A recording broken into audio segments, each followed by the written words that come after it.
We're so excited to see each and every one of you here today, and glad you're enjoying our mix and mingle a little bit. We always try to have a few little refreshments. We have a little extra refreshment today, thanks to the lady who just walked through the door, Miss Jamie Boniford. And I have another cake. Made that beautiful cake over And there I have because she you said your it was own one cake of to John's take home. favorites. Well, it was a cake that Sweetie Mae Jackson, who was a beautiful lady that cooked for my family and the McDavids, and for the Forrest family, Miss Ina. And it's Miss Ina's favorite cake.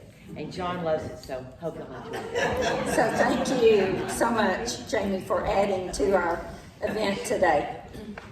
We're so thrilled each and every one of you are here. I know some of you, it may be your first time here because you had the draw to come and hear this gentleman talk to us today. But we hope you'll come back each time and be a part of all of our doings. We try to have something different all the time, and we really love having you here. First of all, I just want to welcome Friends, our members that are members of Friends, and also all of the guests. We're really pleased to have you here. We have a coordinator who has helped arrange this event, and I'm going to ask Ann Gear to please come and introduce our speaker. Not that you need introducing, everybody knows you. Well, I'm so happy. Oh, we're so excited that so many showed up today. We knew the room was going to be full. We knew because of our guest speaker. And if you don't know John, he is the Parker County attorney for Parker County. So without anything else said, I'm going to introduce John, and he's going to talk about his memories of growing up in the Ina Kuteman home when his parents moved in and bought it. John? Thank you.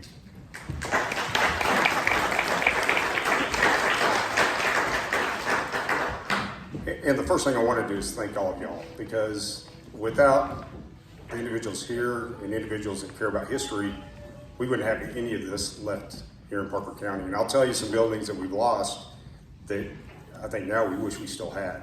And I know Bill Warren's working on one that we're trying to keep around for a little bit as well. So I want to begin by talking about how the Kutemans ended up here in Parker County. It's kind of an interesting history about how they ended up here.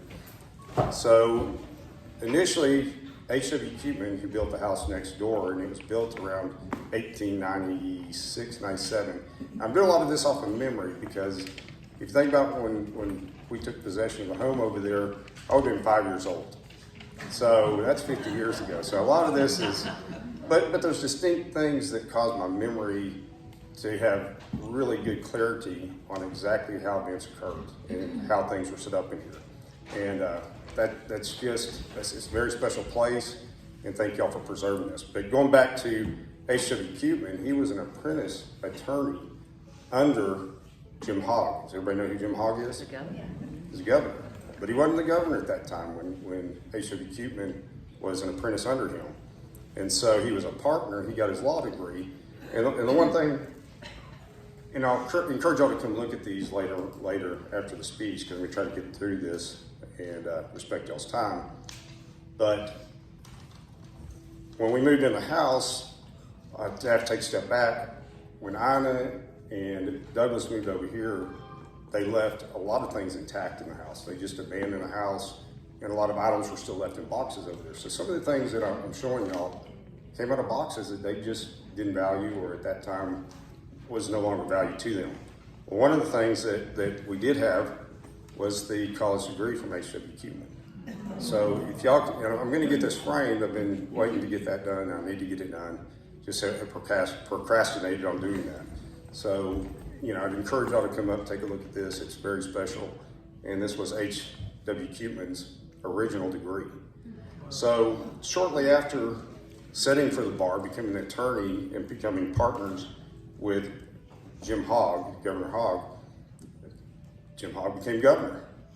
And at that point, when Jim Hogg became governor, he created the Railroad Commission. I don't know if any of y'all know that.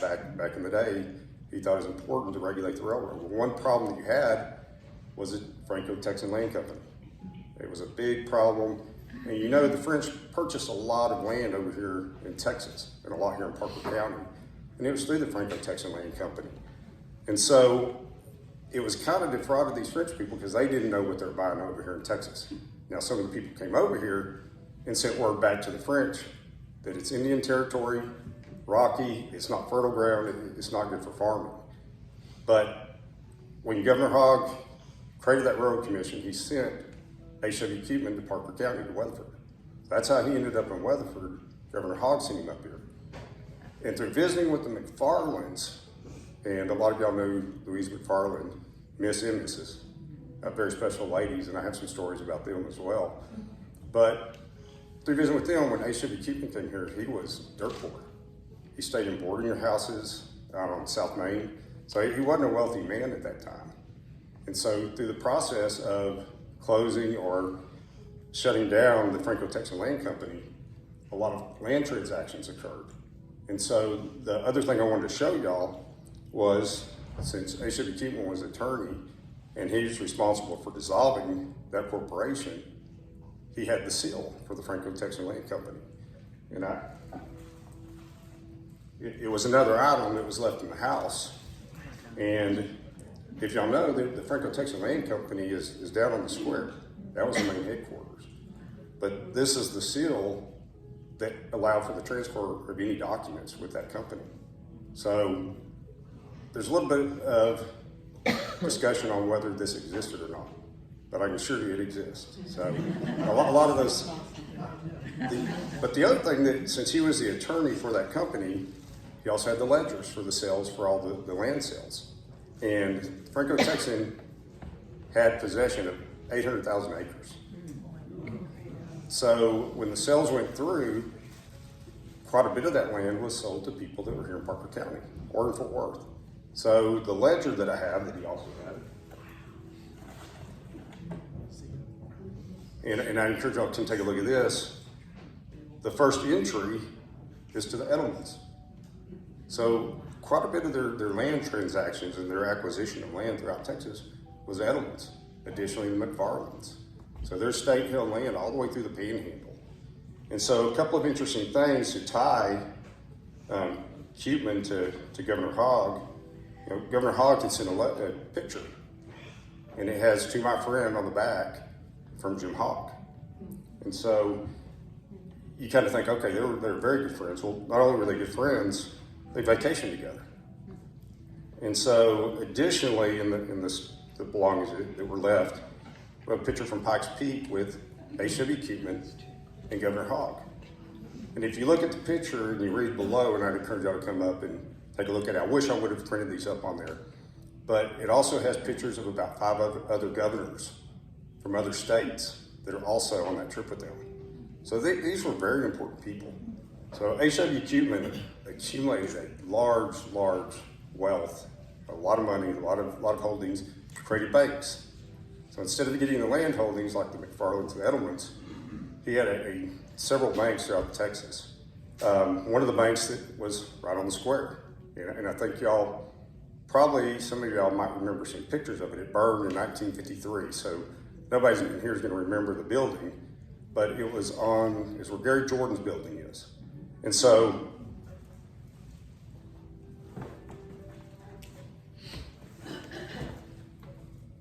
I don't know how many of y'all have a copy of this book, but it's an amazing book if y'all get your hands on it. They don't print it any longer. But here's pictures of the old Kuteman building that was burning down as the firemen were putting it down. And so, and I think the note that I lost just now, it's kind of a funny note for this book. And I acquired these books, and just kind of go off script here a little bit, but I acquired these books for the Doss Center, and I was going to donate them. I have the pictorial and also have the written one. And I told Dave Dyson, I was visiting with him, well, he donated 2 to them as well. So when they have their skeet shoot, they're going to auction these off. I'm still going to donate these to them because I have another set. But I mean, they're valuable books. They're great books and great history to have. So if y'all have an opportunity, y'all may want to bid on this, and especially this one, because the note that was just picked up, this book was specifically sold when I had to put my glasses on this one.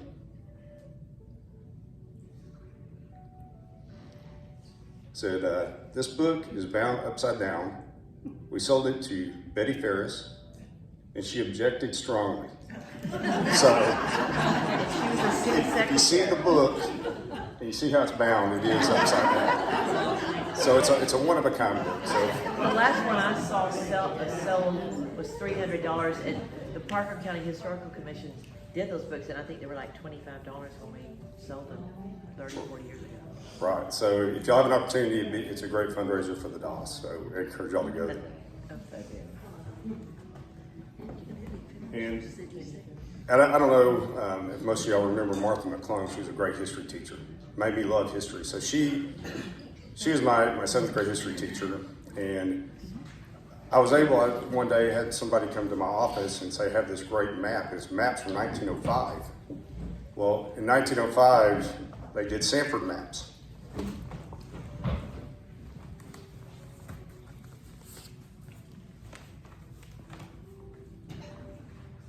And so this particular map also shows the location of the Kuteman building on the square.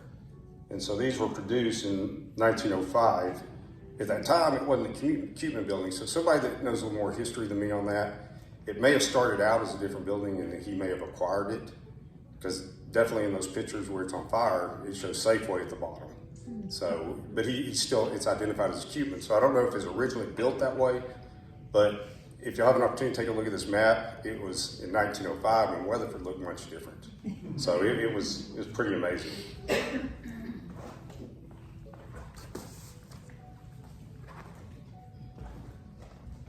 Okay, so going through the history, that's kind of how Kuteman accumulated his wealth. And so before Ina ever met Douglas, she traveled with family. They traveled all over the world. It's amazing if you look at anything that was written about the Kuteman family. During that time, they were extremely wealthy people. They could do whatever they wanted, and they traveled quite a bit, extensively. Unfortunately, H.W. Kuteman passed before he ever met Douglas Chandor. So Douglas was never able to meet H.W. Kuteman, but Ina went to New York all the time. She was a big socialite. And so she went up there and she had met Douglas Chandor in New York. Well, they ended up getting married, and I believe once again, the dates might be a little bit off, but I was thinking it was around 1934. So Douglas was ill. They came back down to Weatherford, and they stayed at the house where I grew up. So what was neat about that, this garden did not exist at that time. It was just raw acreage, raw pasture ground. So Douglas, being sick, was sitting up in the bedroom that faces the south. And so he had a lot of time sitting in a bed, and being the artist that he was, he decided he was going to build a garden. The first garden that he built is over beside the house. There's a pond over there that he had dug out, had fountains in it, and there was an octagon island in the middle of the pond that a pagoda sat in. And y'all know what a pagoda is, those Chinese houses. And it was amazing. And I remember going down to Bill Kuteman's house, because later in life when Ina became ill, he came in and he built a house that's right there. It's that little red brick house. And the pagoda he had in his front living room, and he had always decorated it for Christmas with little balls on it. So it was kind of neat. But going back to Douglas, so that was his first idea for building the garden, was right over there. Well, in 1936, they started over here, 35, 36. They started over here in the gardens. And does anybody know what's going on about that time? Great Depression. So they fed a lot of people here in Parker County. I mean, it was a blessing to a lot of families to have the ability to come work in the gardens. Now, the problem that you have with this garden out here, it's on a limestone shelf. And it is rock. I mean, it is. So how did they get these ponds in here and the trees in here? Dynamite. I mean, they literally could dynamite and blast it, and blast the holes that allowed us to have the garden that we have currently. And so, when I was little, the gardens, the back fence did not go as far back as it did. It was to the bottom of the hill. That's been expanded for parking. But all out in that pasture out there, I would play out there, I'd hunt out there because I'm a little kid, and that was the thing you did. So I'd always find these piles of limestone In my mind, I thought it was buried treasure, so I dig through that rock. It was really the limestone that came out of the garden that they were blowing up. So, you know, it was a neat area out there to explore. But so now coming back to the garden, and the first time that I came in this room, it was like coming into a different world, because as a kid at 5 years old, never being outside of Weatherford, I hadn't seen any of the stuff that existed in this room. I mean, it was just magical. And I'm talking about items from China, items from Egypt, items from Europe. And I'm going to explain a few of those things, because this room does not look like it did when Ina was here. And I'll kind of give you the layout of the room, because the room definitely looked much different. And a lot of people assume that Ina's bedroom was here in the back. It was not. Her bedroom was up here in the front. And she had a poster bed from the Rockefellers. It was a gift from them. And she stayed in that bed. And what was neat about that bed, when it was gifted to them, they had it shipped back down here. It was dark wood. Well, Douglas didn't like the dark wood, so he had it stripped, put lime on it, and bleached the wood, so it became a bleached wood. So I can imagine taking something that the Rockefellers gave you and bleaching it out. It seems like it's kind of. But the other things that you noticed, one of the things that really stood out to me, there was a secretary in here that was a Chinese secretary that was red lacquer. I mean, it was beautiful. And it would just draw your attention to it. So it's kind of like the first time you had a crush on a girl. That was it. I had a crush on that secretary. It was great. But my mom had started watching Ina along with Sweetie Mae. Alan Jackson was here. Max Smith, not our attorney Max Smith, but there's another gardener. And there's another individual, Louis Welch. He was a gardener. So Sweetie Mae was always in here. She would stay at the back. That's where she would stay. And talking about good cook, Jamie, she was a great cook. Almost as good as Jamie. So, but my mom, she was a good cook also. And so I always appreciated what they would make for them. And my job was to stay in here and stay out of the way. So, and my sister and I would sit down here, we'd have to entertain ourselves. And the main thing, I'd come in, I was terrified of that. I mean, when you're 5 years old and you see an animal that large, and you've never seen anything that large, that's pretty terrifying. But we would explore this room. On the back side, there was a stage, and that was where Douglas would move the stage to adjust for the light on his easel. His easel was here, his paint board was up back here. You had a Steinway piano in here. I mean, 5 years old, I got to play on a Steinway. I mean, and that was pretty special. And so one of the neat things on the Steinway is Ina moved around the house, and my sister and I would play cards, and we'd build card houses. Well, she had a cane that she would always use, and up here on the front, in that front foyer, there were a bunch of canes, and I don't know if she collected canes, maybe not, but she came down and she'd always knock her card houses down with her cane, so it was kind of frustrating. But as we got to know her through that winter, because we were stuck in the house, we didn't get to go out and play in the garden, we were pretty much stuck in the house, you know, she'd come down and visit with us. And so different things would trigger stories for her that she would tell us. And so the Steinway, you know, she came down and she would play Three Blind Mice. That was the song she tried to teach my sister and I.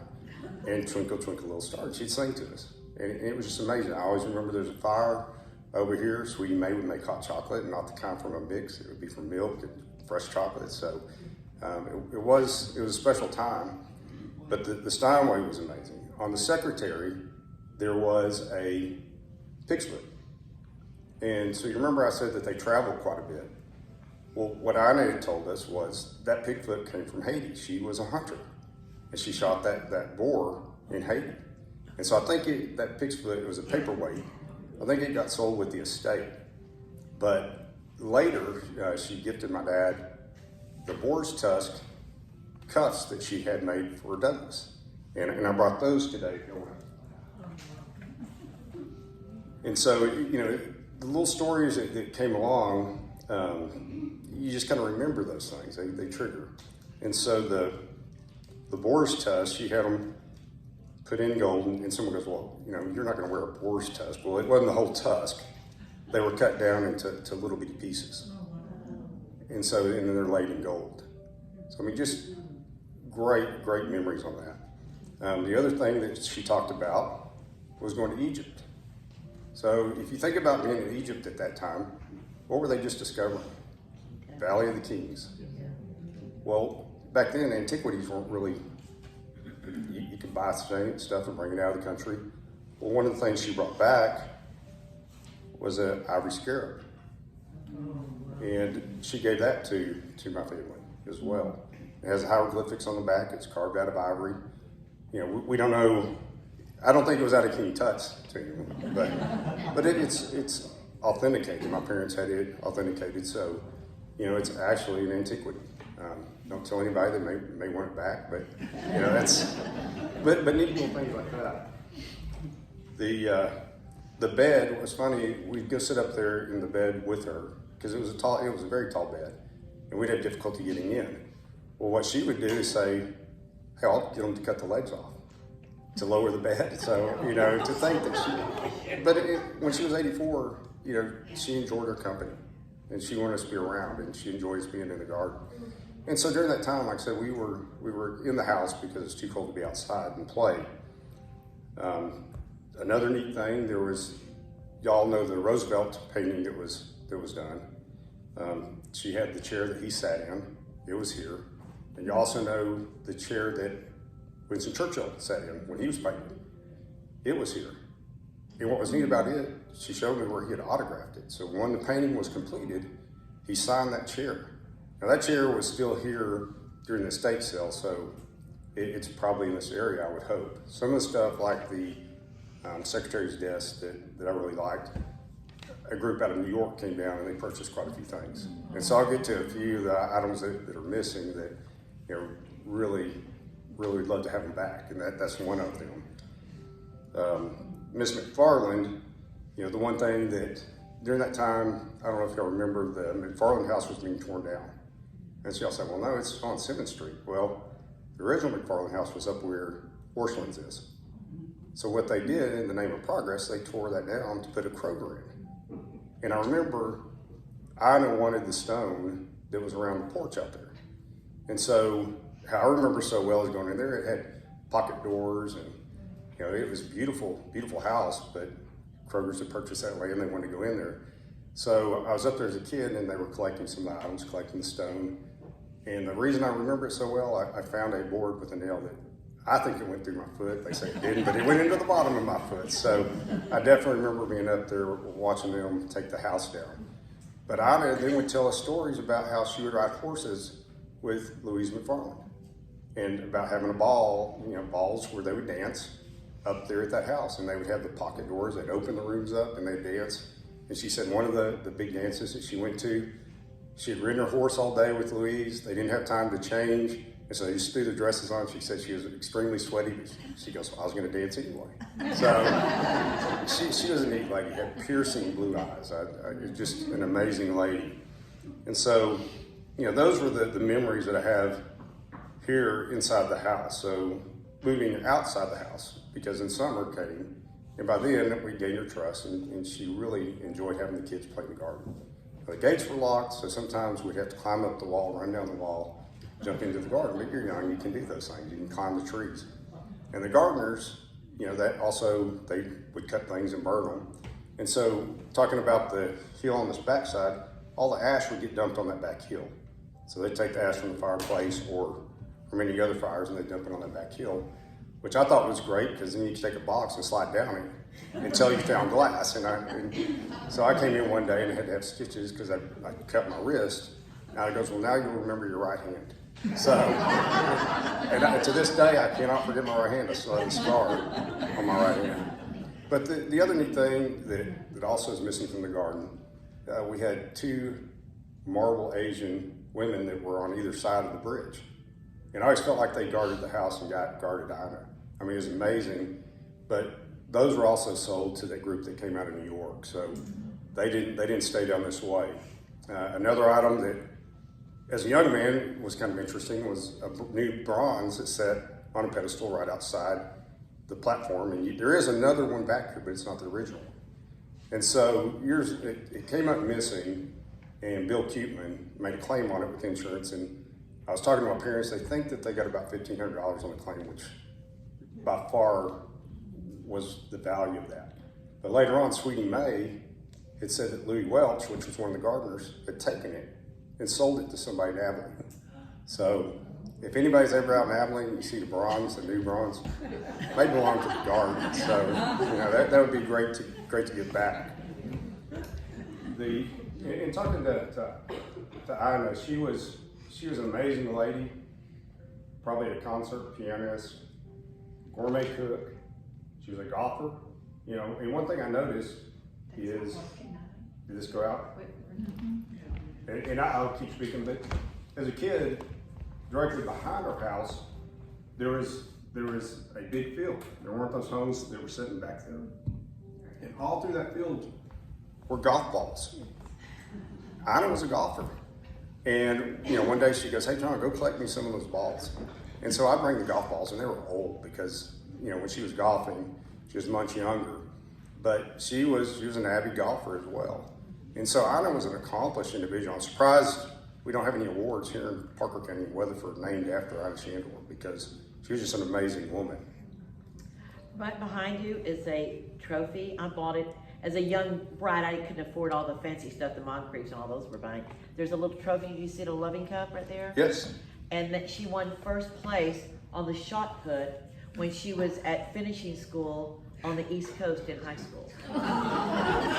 So they said she could have been like Babe Sakaras. She was that good of a golfer. I've heard that. She was great, and just an amazing woman. So that was one thing. She hunted, obviously, killed that boar on Haiti.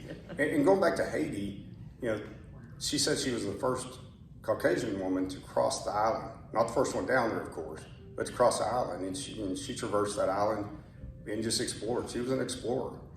And so she was definitely ahead of her time.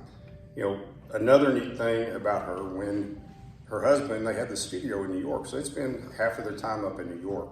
And she liked to stay in a hotel. They didn't have an apartment, they stayed at the Plaza, was what she would tell my parents, which pretty pricey, but just an amazing place up there.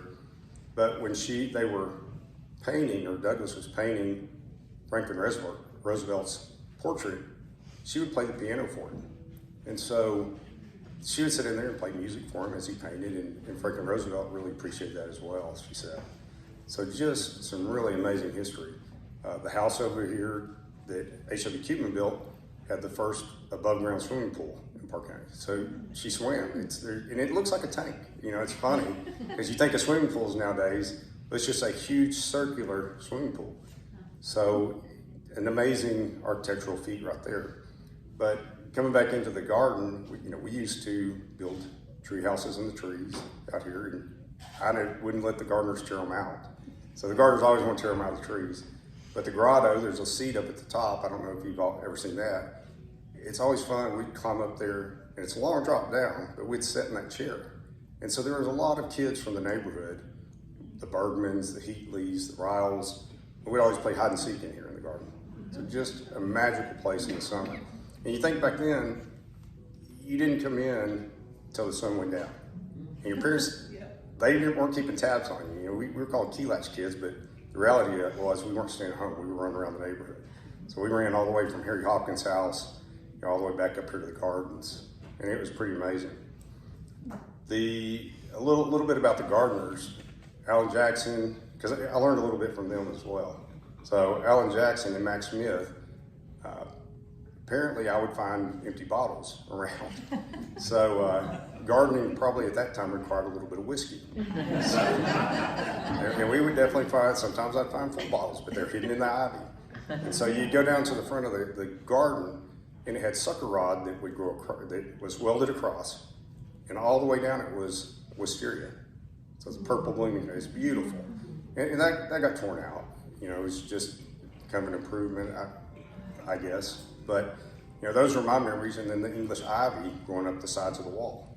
So it was an amazing place as a kid to play and be able to have free run. One other thing that I said one time, I went out and I was swimming in these little ponds, and there's koi in them. I haven't looked out there to see if the koi are still there, and I think they are. And she told me, if you catch one, we'll cook it. So Sweetie Neighbor's going to cook one of the koi's. I never was able to catch one of those. So not for not trying. But Alan Jackson, one day I sat out the fire with him, and I asked him if he was married. He said, well, I'm on my second wife. I said, well, what happened to your first wife? And he said, well, she jugged me. Anybody know what jugging is? I didn't know either. I was 6 years old. So apparently jugging is stabbing. Stabbing in the back. So he showed me the little stab wound, so he said, I got rid of her. So that was, so the Gardners were even interesting. Mac Smith, and some of them may remember this, he'd always tell me I'm the nice one. Well, apparently there's now three Mac Smiths, but there was another Mac Smith at the time, and probably a pretty mean guy. And so apparently one day, that Mac Smith was at a poker game over here on Oak Street and got shot. And they went to the grand jury, and the individual that shot him didn't get indicted. So I don't know if y'all remember that history. Some of the history that is around, it's hard to dig back up and see, but through accounts you can kind of hear what happened. So, but going through that. So going back to the original pagoda, I know that the pagoda that started at the first pond over at the house ended up migrating over here to this garden. And so then that's when Bill took possession of it. And I remember, as Ina passed, that a lot of the items, they had an estate sale, and I think probably some individuals came up here. But prior to that estate sale, a lot of the stuff, some antiquity owners or antique buyers came down from New York and purchased probably the best stuff. But what was left was sold at an estate sale, and then a lot of the things went over to Peace Cobb over in Fort Worth on the old Camp Bowie. And I remember that was right about the time I graduated from law school. And there was one painting over there, but it was on a green velvet, so it wasn't that much, but it was still more than I had. And so unfortunately I didn't get to acquire it, but I went in there several times looking to acquire it, but I just was never able to do that. So at this time I'm gonna turn it over and we're gonna look at some of the slides there's a few slides that you may or may not have seen before, or the pictures. And I'll have to move up and actually. So this is Ina. And the interesting thing about this is the back porch of H.W. Kuteman's house. So this is on the back side, on the back steps. And what she's doing, she's posing for painting. So he's painting her outside, and obviously the backdrop's gonna be different, but that was the pose for that particular painting. This picture right here is Ina's mom and a couple of her other friends. I can't identify them. If anybody does research, please be my guest to identify the other individuals. But this was on the front side of the porch of the H.W. Kuteman. Okay, excellent. And I was telling you about how she loved to ride horses. Here are some pictures that were in the collection, and this is Ina on her horse. She had her English boots on, and just a beautiful lady. And so, Douglas Chandor on the end, and I'm not sure who the other gentleman, but this is back where that last painting was, where Ina was posing. And so that's the same perspective, but just a little bit more wide open, with a horse on the backside. Is Elizabeth there? No. I believe that's Joseph Pellet, his architect. They were sitting on the porch and he was telling him, if you read over here, he says, I want a colonial, palladium, da da da da da. He has his list. So that's Joseph Pellet. That was the His meeting. son, we just Okay. acquired that painting last year. It's amazing. Yeah, that's he and Joseph Pellet, yeah. Okay, so the sucker rod with the wisteria. So, and this was an older picture. So think about in the 70s, after it grown completely over, he would just drape down with these beautiful purple flowers. Okay, next picture. And the pagoda, so the pagoda that I talked about earlier, this is the original pagoda that was in the first pond that he built on that little island. And he brought it over to the garden, and it was placed in this pool out here. And then here's the grotto. And when I was talking about, next time y'all go out and take a look, there's a bench up at the top. So as kids, we climb up there and sit on that little bench. So not very safe. I wouldn't suggest anybody doing it. But there's a stairs that went around the backside.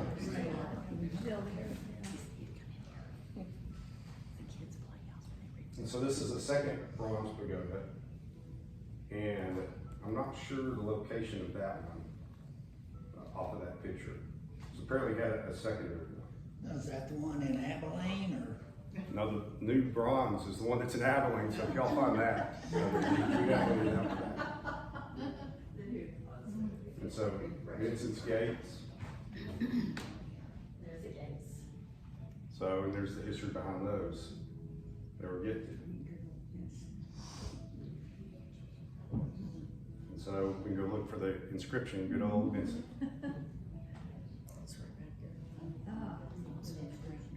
And this is, okay, go back one. So this is Douglas, and the paintboard used to be here in this room. It would sit right back here with the stage. So when Douglas passed, she didn't really do anything with his belongings back here, as far as the stage, as far as his easel, as far as his paintboards. Had several original paintings still hanging in the room. Okay, next picture. This is Winston Churchill, and if you'll recognize, this is the chair, the autograph that he sat in, that actually sold, and that would be a treasure if we could ever get back here in Parker County. It sat here in the studio right here. It wasn't in his New York, it was in his New York originally, but he had it shipped back after he finished the painting in Winston Churchill autograph. This is Ina. Now this chair right here, that was a dining room chair that was left in our house over there. So originally, so that we still have those chairs, and at some point, I'll probably make a donation, and we still have this dress. Oh, my God. Oh, you have So, the dress. I do want to say something. So back in the day, they had cedar chests. They were this tall. I mean, and they're longer than my arms could touch, and then just far out. And so they would put their dresses in there. They put all kinds of items. And the other thing that I wanted to talk about was a trunk that she traveled with. That was my toy chest growing up. The neat thing about that is when you went to different countries, they'd stamp them. So it has all these different countries stamped on the trunk. Now the good thing is, it wasn't locked because it was key locked. And so one day one of my friends was over, and thank goodness nobody was in it because we always got in it. It was a big trunk. He pushed it shut, and it's locked to this day. So I have old trunks. I don't even know what's in there. John, David and Stacy McDavid have that painting along with 6 others that David, he lived down the street on Josephine, the McDavids, and he loved. And so you may cook for the McDavids. Yes. They always And brag so about David has that painting at his home in Westover Hills in Florida. Okay, next one. And so with Douglas, what he would do, he would sketch a lot before he painted his final painting. And so these are some of the examples of how he would sketch different things just to see how he wanted that painting to finally look when it was completed. And you notice, where's that set in Smithsonian? Right where it needs to be. Okay, next painting. And then a self-portrait. And that is another funny thing. Jamie, do you remember the pipes that he smoked? No. So she still had some of his pipes here in the house as well. I think the doll. Is that the doll? Does the doll have that painting? They do. Do they have this painting? I think so. I think I saw it Yeah, there. it is. Okay, The Lawrences, you know, helped. that's amazing. It's kind of. So next time you're at the DOS, we can go down and take a look at it. It's in the basement. It's in the basement. Unfortunately, it's not on you. It should be out among the people, I think, but it's not. So Douglas mainly painted portraits. And so for something, a painting like this, it was kind of unusual because mainly he was commissioned to paint portraits. Next one. So the original bridge. And that's it. So hopefully I didn't go over, and Oh, it's fabulous. I wanted to leave a little time for any questions that y'all might have. Did I hear you say that you have the dress with the feathers on it? It's We over do. there. Oh. And so I anticipate at some point that should go to the DOS. I mean, absolutely. Well, if it goes to Dawson, it goes to the basement, it comes here, it's on view. Well, then we'll put it here on view. We'll make sure it goes in the glass case here. So we're not gonna, and I love both organizations, so, you know, Yes, they have so much. we could feature it here while, you know, they might keep bringing it out maybe once a year or something like that. But, Right, you know, right, Went on permanent display. right. Was there a stable for the horses, or where, do you know where the horses ran? Because there were two in that photograph. Right, and by the time we got up there to the house, there was a huge well, and there's a holding tank over there that it eventually fell. There's a smokehouse where they smoked their hams and their meats, and it was interesting. And it eventually fell in. It was brick and mortar. And what was interesting about that brick, if you looked at the brick, it was a glazed brick, so it didn't come from Texas. H.W. Kuteman traded in peanuts, and so when he would send the peanuts over, they would send bricks back, and that's how he got the bricks from England that were glazed bricks. So it didn't come from Texas, but there wasn't ever a stable that I knew of over there that I saw. So. Yes, ma'am. How many floors is the house next door? There is 2 floors.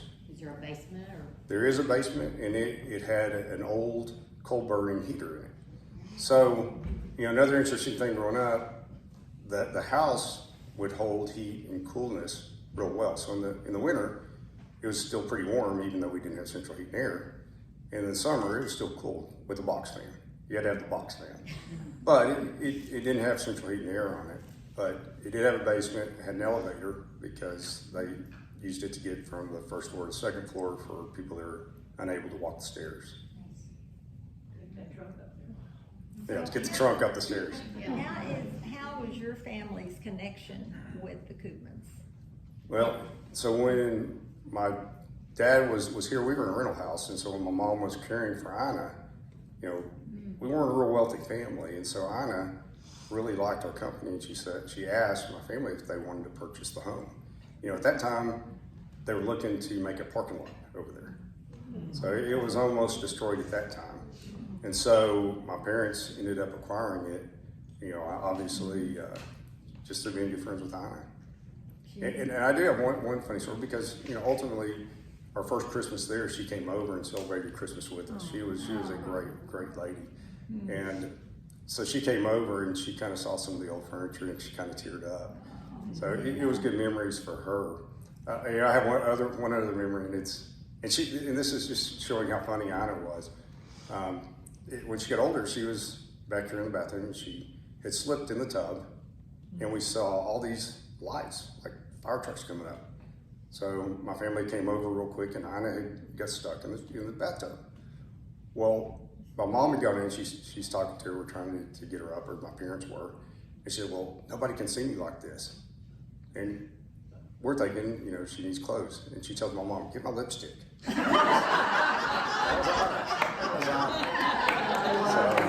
she was.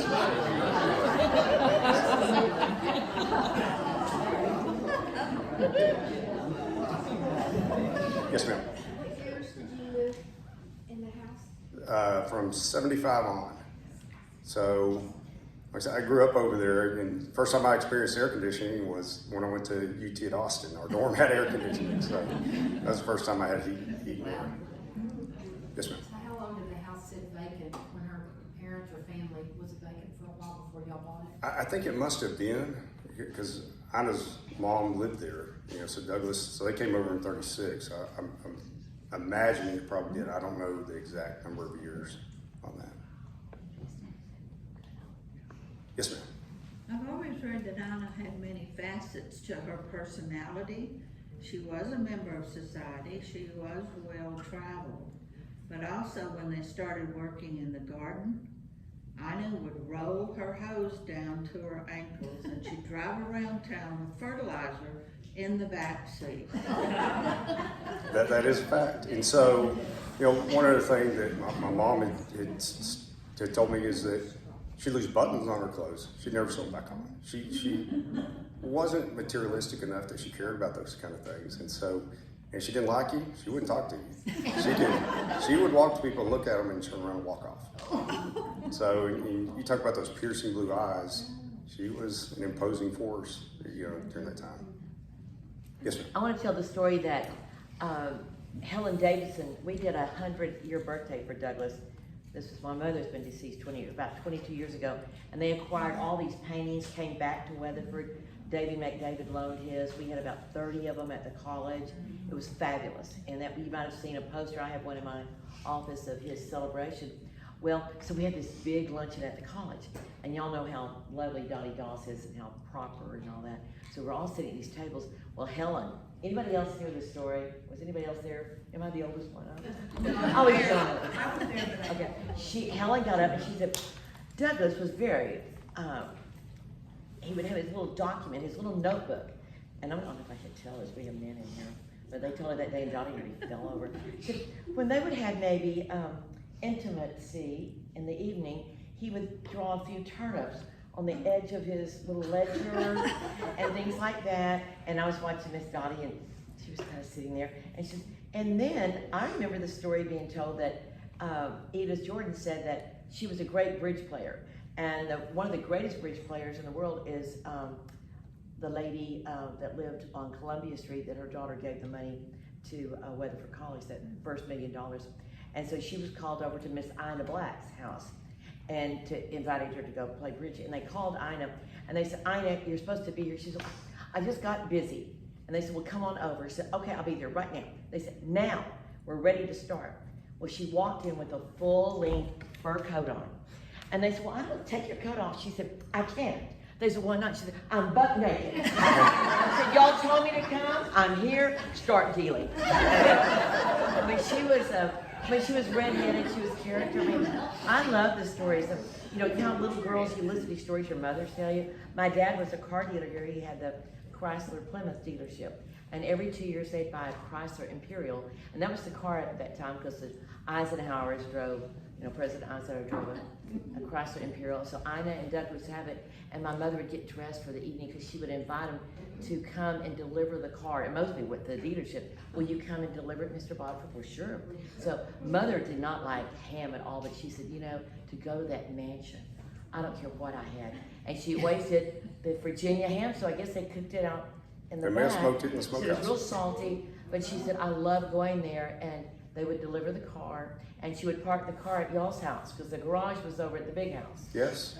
And that's when Douglas wrote the little inscription to Ina, I'll love you forever. But they were the love story, and as a little girl, I talked to, gotta tell you real quick, the superintendent at the Rotary Pancake Supper the other night, and he really wants us to start doing the tours for the children, because that's when I fell in love with this garden.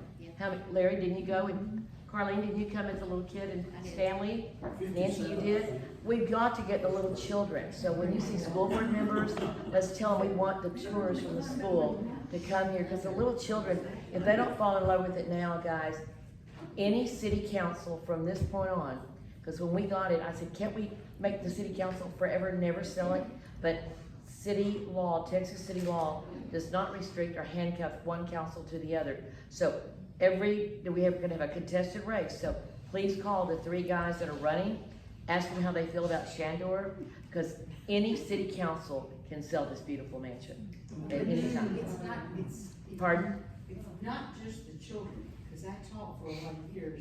Once you give a child an opportunity to love it just like you do, then you also open it to the parents. That's right.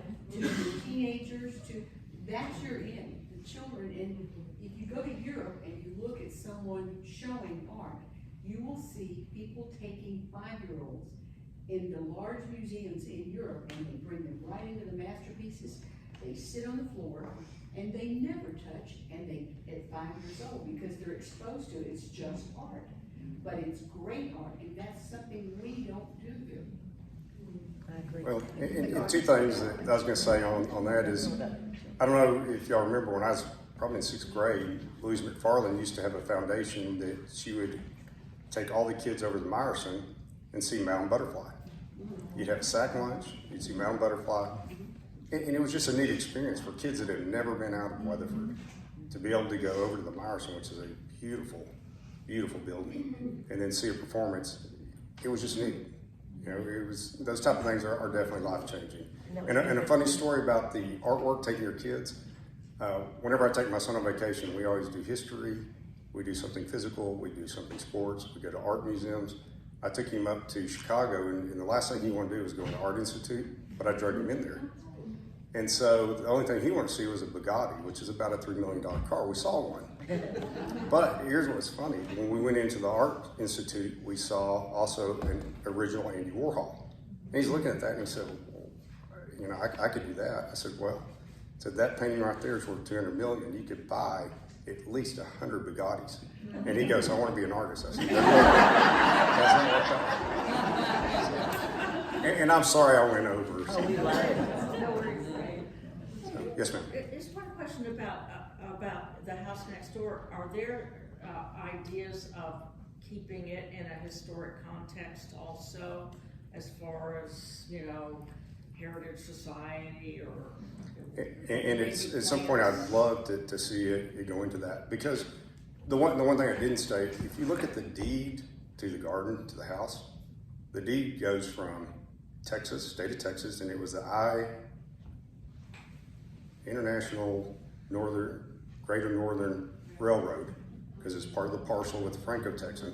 So it goes straight from the state to Kuteman to us. So does the garden. So you don't realize that's just 3 hops on a deed from when it was just wild land out here. Pretty amazing. Yes, ma'am.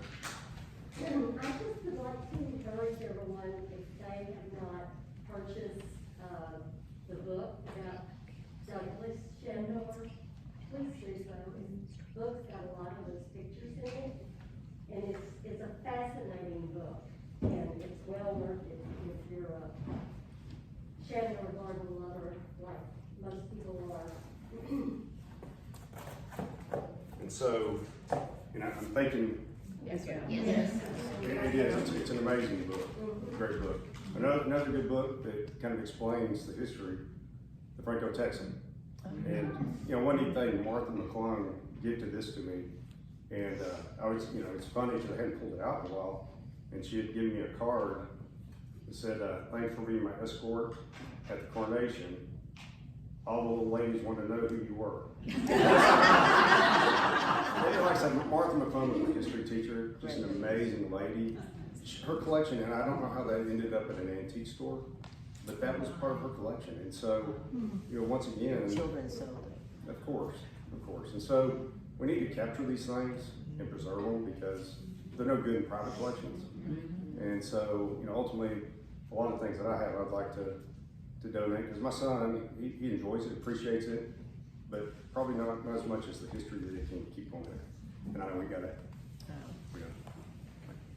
Oh, and one other thing, Bill is working on preserving that stable. On this book, it talks about the European horses that were going to the stable up there on South Main, on the college property. That's the advertisement for the horses. So it's in this book. So if y'all want to look at that as well.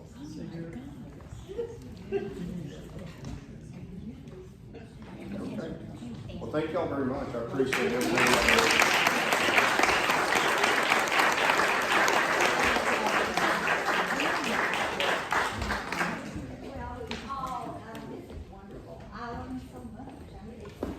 Go sit here, and I thought I knew a lot, but so we really appreciate you coming.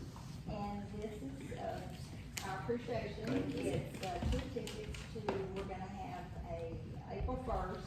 We're gonna have the Top of the Hill. All of y'all heard Top of the Hill in Fort Worth. It's where the gangster used to be. So you'll be an attorney. I'm definitely looking forward to that. I did leave one other show and tell item out. Ina Chandor, when I turned 6, wrote this to John from Ms. Chandor. And what it was, she gave me $50. It's 6 years old back then, and that was,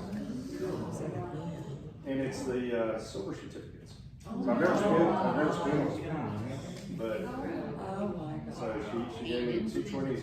They're not crisp bills, but it's just kind of neat. Yeah. And I'll leave those and I'll put them on the table. Thank